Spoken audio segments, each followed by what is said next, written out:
Hello नमस्कार दोस्तों, मैं दिनेश प्रजापत आप सभी मित्रों का हमारे यूट्यूब चैनल में हार्दिक स्वागत करता हूं। दोस्तों आज जो हमने टॉपिक लिया है जनरल साइंस का, वो लिया है अंतःस्रावी ग्रंथियां। अब देखिए दोस्तों, ये जो टॉपिक है, इस टॉपिक से प्रत्येक कंपटीशन एग्जाम के अंदर कोई ना कोई क्वेश्चन आपको जरूर मिलता है। अब देखिए दोस्तों, सबसे पहले अपन बात करें कि ग्रंथियां होती क्या है और ये कितने प्रकार की होती है, और उसके बाद अपन बात करेंगे अंतःस्रावी ग्रंथियों के बारे में। तो देखिए दोस्तों, सबसे पहले अपन बात करें कि ग्रंथियां क्या होती है। तो देखिए मित्रों, सबसे पहले अपन बात करें ग्रंथियों के बारे में। तो देखिए मित्रों, हमारे शरीर के वे अंग जो किसी न किसी पदार्थ का स्त्रावण करते हैं, उन सभी अंगों को अपन ग्रंथियों के नाम से जानते हैं। और ये जो ग्रंथियां हैं, ये दो प्रकार की होती है। यदि इन दोनों प्रकार को देखें तो जो सबसे पहला प्रकार है वो है बाह्य स्रावी ग्रंथियां। सबसे जो पहला प्रकार है वो है बाह्य स्रावी ग्रंथियां, और जो दूसरा है वो है अंतःस्रावी ग्रंथियां।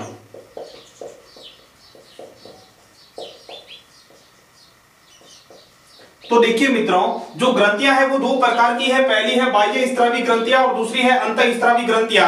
अब अपन इन दोनों को डिटेल से देखते हैं कि इनके अंदर क्या मेजर डिफरेंस होता है और इनकी परिभाषा क्या होती है। सबसे पहले अपन बात करें बाह्य स्रावी ग्रंथियों की। तो देखिए मित्रों, ये वे ग्रंथियां होती है जो नलिका युक्त होती है, यानी इनमें नलिकाएं पाई जाती है। तो देखिए मित्रों, जो बाह्य स्रावी ग्रंथियां है ये नलिका युक्त होती है। इसके अलावा देखिए मित्रों, ये जो अपना पदार्थ है उस पदार्थ को किसी ना किसी अंग के अंदर छोड़ती है। देखिए मित्रों, ग्रंथियों की परिभाषा होती है कि शरीर के वे अंग जो किसी ना किसी पदार्थों का स्त्रावण करते हैं, उन पदार्थों को अपन ने नाम दिया है ग्रंथियां। अब देखिए मित्रों, जो बाह्य स्रावी ग्रंथियां हैं, ये जो ग्रंथियां हैं ये अपने पदार्थ को किसी ना किसी अंग के अंदर आके छोड़ती है। तो देखिए मित्रों, ये अपने पदार्थ को अंगों के अंदर स्त्रावण करती है। नेक्स्ट अपन बात करें, अब देखिए मित्रों, यदि अपन पूछे कि बाह्य स्रावी जो ग्रंथियां हैं ये कौन से पदार्थ का स्त्रावण करती है, तो देखिए मित्रों, जो बाह्य स्रावी ग्रंथियां हैं ये स्त्रावण करती है एंजाइम का। तो देखिए मित्रों, जो बाह्य स्रावी ग्रंथियां हैं वो एंजाइम्स का स्त्रावण करती है। अब दूसरा अपन देखिए अंतःस्रावी ग्रंथियों की। तो देखिए मित्रों, अंतःस्रावी ग्रंथियों की बात करें तो देखिए मित्रों, ये जस्ट इसकी उल्टी है, यानी ये इसमें नलिकाएं नहीं पाई जाती।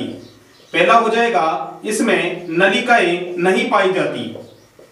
दूसरी अपन बात करें, देखिए मित्रों, जो बाह्य अंतःस्रावी ग्रंथियां थी ये अपने पदार्थ को अंगों के अंदर छोड़ती है, और जो अंतःस्रावी ग्रंथियां हैं ये अपने पदार्थ को सीधे रक्त के अंदर छोड़ती है, सीधे ब्लड में जाकर मिलाएगी। और तीसरा अपन बात करें, अब देखिए मित्रों, क्वेश्चन आता है कि अंतःस्रावी जो ग्रंथियां हैं उनसे कौन सा पदार्थ निकलता है। तो देखिए मित्रों, जो अंतःस्रावी ग्रंथियां हैं उनसे निकलने वाले पदार्थ को हार्मोन के नाम से जाना जाता है। तो देखिए मित्रों, जो इनसे पदार्थ निकलेगा उस पदार्थ को अपन हार्मोन के नाम से जानते हैं। अब देखिए मित्रों, यदि अपन प्रमुख एंजाइम की बात करें तो देखिए मित्रों, जब अपन पाचन का टॉपिक पढ़ेंगे उस पाचन के टॉपिक के अंदर मैं आपको डिटेल से पढ़ाऊंगा कि एंजाइम कौन से एंजाइम क्या काम करते हैं, और जो हार्मोन हैं उनके बारे में अभी अपन इस वीडियो के अंदर पढ़ेंगे। देखिए मित्रों, यदि अपन प्रमुख अंतःस्रावी ग्रंथियों की बात करें तो सबसे पहले जो अपन ग्रंथि लेंगे वो लेंगे पीयूष ग्रंथि। पीयूष ग्रंथि, जिसको इंग्लिश में बोलते हैं पिट्यूटरी ग्लैंड्स। अब देखिए मित्रों, पीयूष ग्रंथि की बात करें तो सबसे पहले अपन बात करते हैं ये होती कहां है। तो देखिए मित्रों, जो हमारा मस्तिष्क है, इस मस्तिष्क के नीचे वाले भाग में एक छोटे मटर के दाने के आकार की लाल ग्रंथि होती है। तो देखिए मित्रों, पीयूष ग्रंथि की बात करें तो जो पीयूष ग्रंथि है ये हमारे मस्तिष्क के सबसे नीचे वाले भाग में मटर के दाने के आकार की लाल रंग की होती है, और यह हमारे शरीर की सबसे छोटी अंतःस्रावी ग्रंथि है। यह हमारे शरीर की सबसे छोटी अंतःस्रावी ग्रंथि।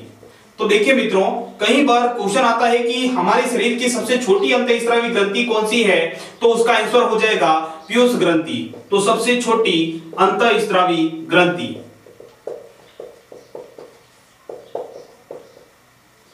अब देखिए दोस्तों, अगली अपन बात करें, पीयूष ग्रंथि जो होती है, पीयूष ग्रंथि का मुख्य कार्य होता है कि जो सभी ग्रंथियां होती है उन सभी ग्रंथियों पर नियंत्रण रखना। और देखिए मित्रों, सभी ग्रंथियों पर नियंत्रण रखने के कारण पीयूष ग्रंथि को मास्टर ग्रंथि कहा जाता है।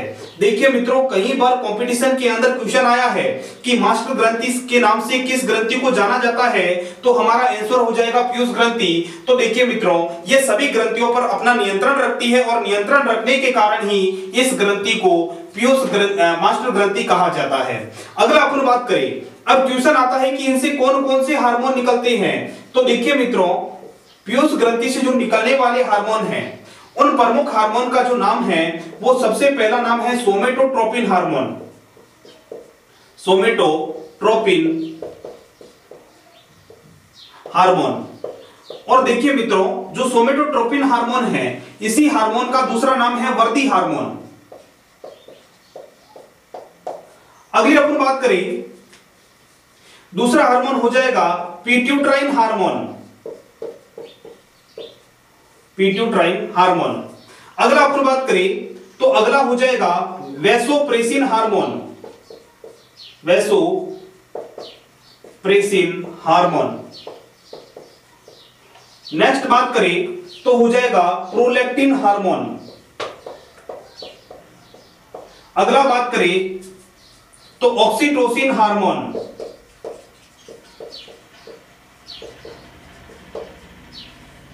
नेक्स्ट बात करें गोनेडोट्रोपिन हार्मोन।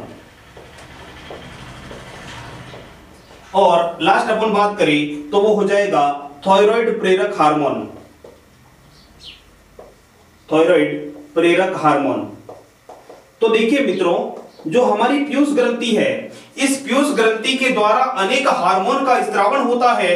यदि अपन प्रमुख हार्मोन की बात करें तो सोमेटोट्रोपिन हार्मोन, जिसको अपन वर्दी हार्मोन भी कहते हैं, पिट्यूटाइन hormone, vasopressin hormone, prolactin hormone, oxytocin hormone, gonadotropin hormone और थायराइड प्रेरक हार्मोन, ये सारे प्रमुख हार्मोन पीयूष ग्रंथि के द्वारा स्त्रावित होते हैं। नेक्स्ट जो हमारी ग्रंथि है वो है हाइपोथैलेमस ग्रंथि। अब देखिए मित्रों, हाइपोथैलेमस की बात करें तो देखिए मित्रों, जो हाइपोथैलेमस है ये हमारे एक मस्तिष्क का एक भाग भी है, जो अग्र मस्तिष्क का आधार भाग है। जो हमारा अग्र मस्तिष्क है, इस अग्र मस्तिष्क का जो आधार भाग है, तो देखिए मित्रों, इसको अपन हाइपोथैलेमस भाग भी कहते हैं और हाइपोथैलेमस ग्रंथि भी कहते हैं। अब देखिए मित्रों, जो हाइपोथैलेमस ग्रंथि है, इस हाइपोथैलेमस ग्रंथि का मुख्य कार्य होता है कि पीयूष ग्रंथि पर नियंत्रण करना। तो देखिए मित्रों, इसका मुख्य कार्य है पीयूष ग्रंथि पर नियंत्रण करना। ये पीयूष ग्रंथि पर नियंत्रण करती है, पीयूष ग्रंथि पर नियंत्रण का कार्य करती है। और देखिए मित्रों, अभी अपन ने बताया था कि पीयूष ग्रंथि को अपन कहते हैं मास्टर ग्रंथि। और देखिए मित्रों, जो मास्टर पर नियंत्रण करे तो उसको अपन क्या बोलते हैं, तो देखिए मित्रों, मास्टर पर नियंत्रण करने का कार्य होता है हेडमास्टर का या प्रिंसिपल का। इस कारण से इसको हेडमास्टर ग्रंथि, हेडमास्टर ग्रंथि या फिर प्रिंसिपल ग्रंथि भी कहा जाता है। प्रिंसिपल ग्रंथि भी कहा जाता है। तो देखिए मित्रों, ये पीयूष ग्रंथि पर नियंत्रण करती है और पीयूष ग्रंथि को अपन बोलते हैं मास्टर ग्रंथि। अब देखिए मित्रों, मास्टर ग्रंथि पर नियंत्रण करने के कारण इसको हेडमास्टर ग्रंथि भी कहा जाता है। अब देखिए मित्रों, ये जो हार्मोन स्त्रावण करती है, ये दो प्रकार के हार्मोन का स्त्रावण करती है। पहला जो हार्मोन है वो है निरोधी हार्मोन, और दूसरा जो है वो है मोचक हार्मोन।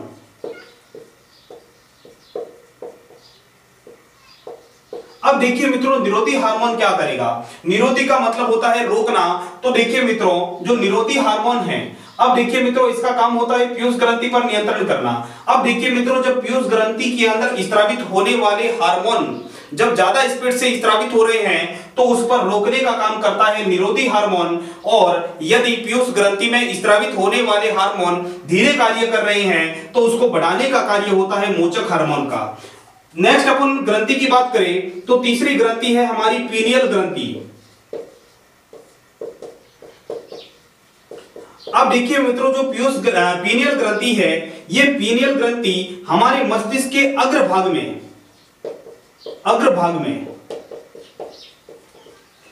ललाट की तरफ होती है, अग्रभाग में ललाट की तरफ होती है।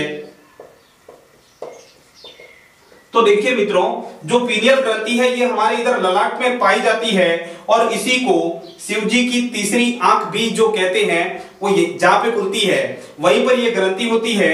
अब देखिए मित्रों, अगर अपन बात करें जो ये ग्रंथि है, इस ग्रंथि से कौन सा हार्मोन निकलता है, तो इसे निकलने वाला जो हार्मोन है वो है मेलेटोनिन हार्मोन, मेलेटोनिन हार्मोन। तो देखिए मित्रों, इससे जो निकलने वाला हार्मोन है वो है मेलेटोनिन हार्मोन। और देखिए मित्रों, जो ये हार्मोन है, इस हार्मोन का मुख्य रूप से कार्य होता है दैनिक लय का नियमन, यानी जो हमारे दैनिक कार्य है, जो हमारे दैनिक कार्य है, उन दैनिक कार्यों के नियमन का जो कार्य है ये हार्मोन करता है। और यदि इस हार्मोन की कमी हो जाए तो हमारे जो दैनिक कार्य है उनके अंदर बाधा आ जाती है और वो सारे कार्य समय पर पूरे नहीं होते हैं। जो हमारी नेक्स्ट ग्रंथि है थायराइड ग्रंथि। अब देखिए मित्रों, थायराइड ग्रंथि की बात करें तो ये हमारे गले के अंदर, गले में श्वास नली के दोनों ओर स्थित होती है, श्वास नली के दोनों तरफ। तो देखिए मित्रों, जो थायराइड ग्रंथि है ये गले के अंदर श्वास नली के दोनों तरफ स्थित होती है और इस ग्रंथि का जो कार्य है, इस ग्रंथि से जो हार्मोन निकलता है वो हार्मोन निकलता है thyroxine hormone, thyroxine hormone.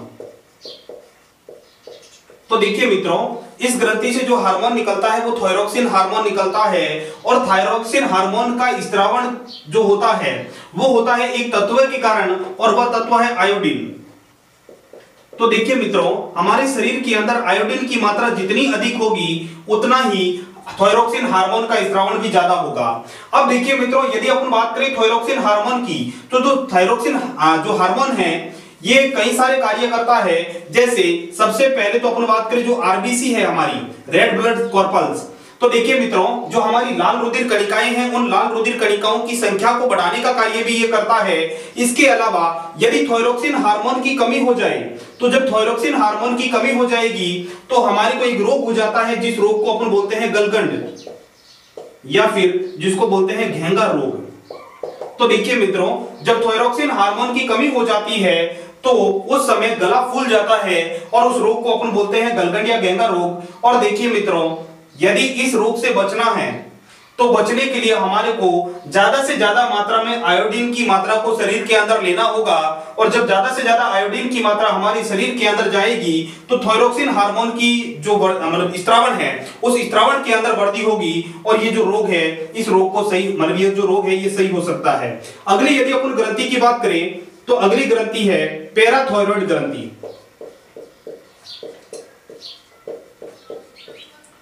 Parathyroid ग्रंथि।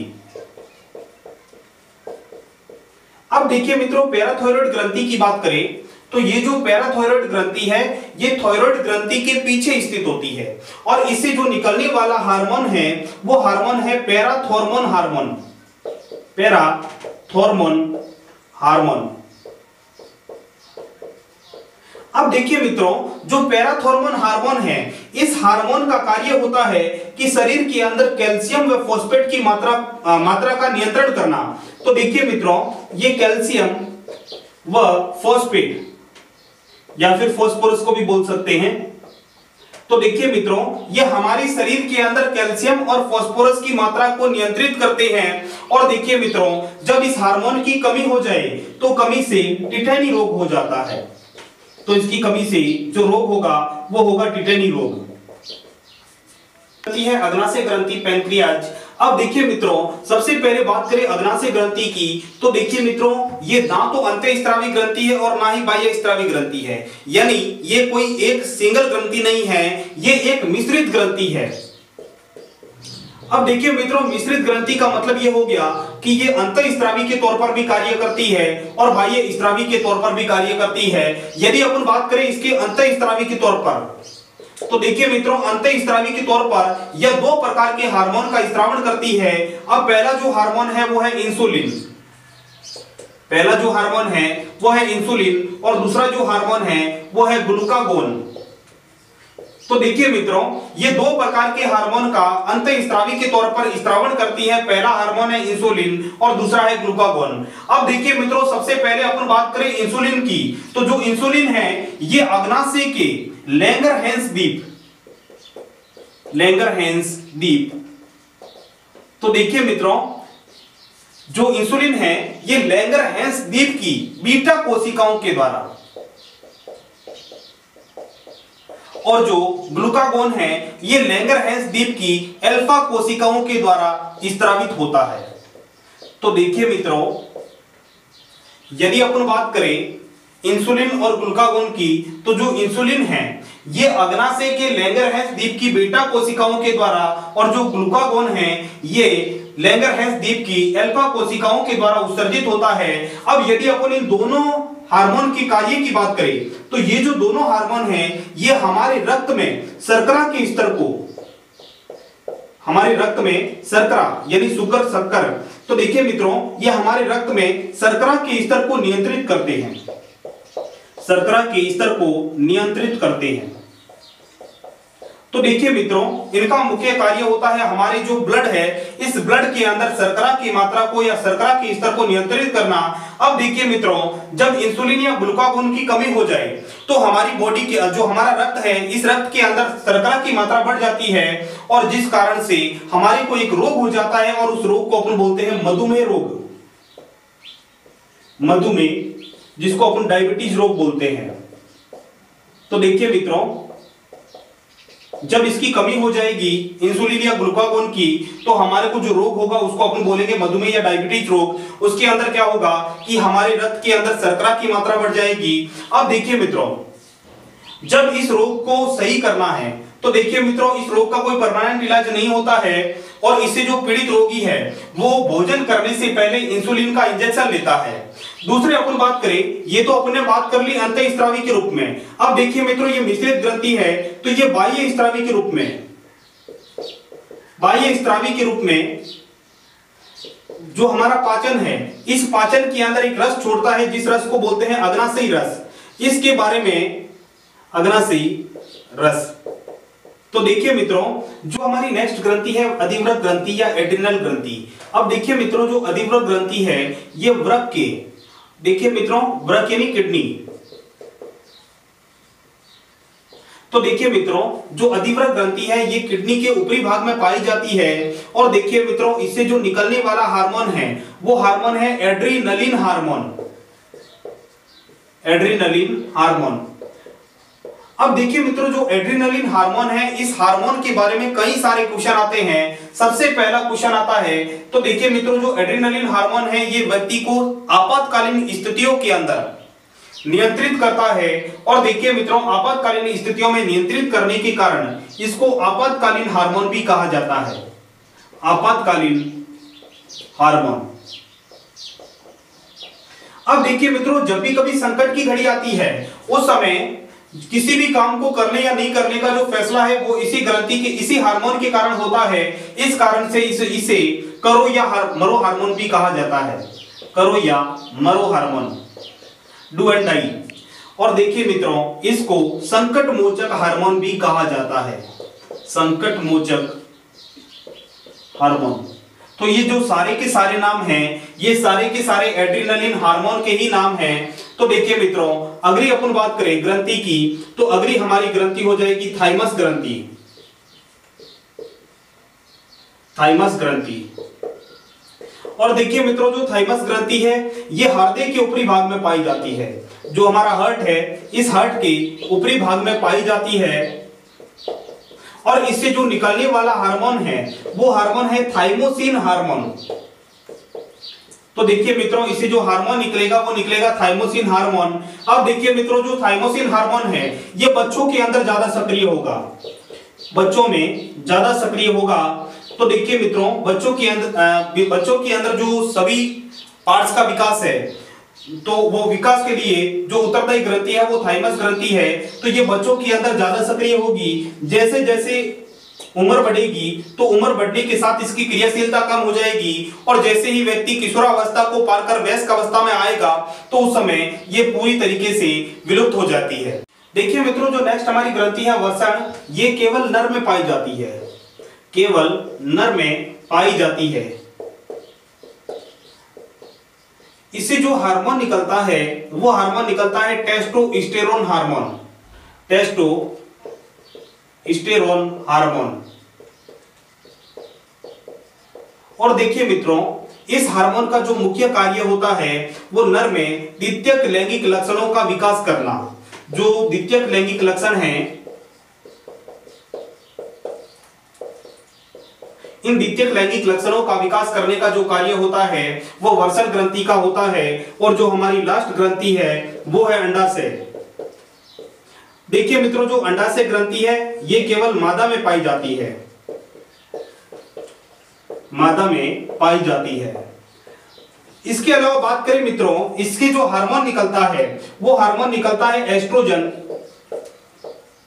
व प्रोजेस्टेरोन, प्रोजेस्टेरोन। तो देखिए मित्रों, इससे दो प्रकार के हार्मोन निकलते हैं, एक निकलता है एस्ट्रोजन और दूसरा निकलता है प्रोजेस्टेरोन। और देखिए मित्रों, इस हार्मोन का जो कार्य होता है वो मादा के अंदर द्वितीय लैंगिक लक्षणों का विकास करना। तो मादा के अंदर जो द्वितीयक लैंगिक लक्षण होते हैं, द्वितीयक लैंगिक लक्षण, उन द्वितीयक लैंगिक लक्षणों का विकास करने का जो कार्य है वो अंडाशय का होता है। तो देखिए मित्रों, आज के अंदर हमने अंतःस्रावी ग्रंथियों के बारे में बात की। यदि आपको आज का ये वीडियो हमारा पसंद आता है तो इस वीडियो को ज्यादा से ज्यादा लाइक करना, ज्यादा से ज्यादा शेयर करना, कमेंट करना और हमारे चैनल को सब्सक्राइब करना। धन्यवाद।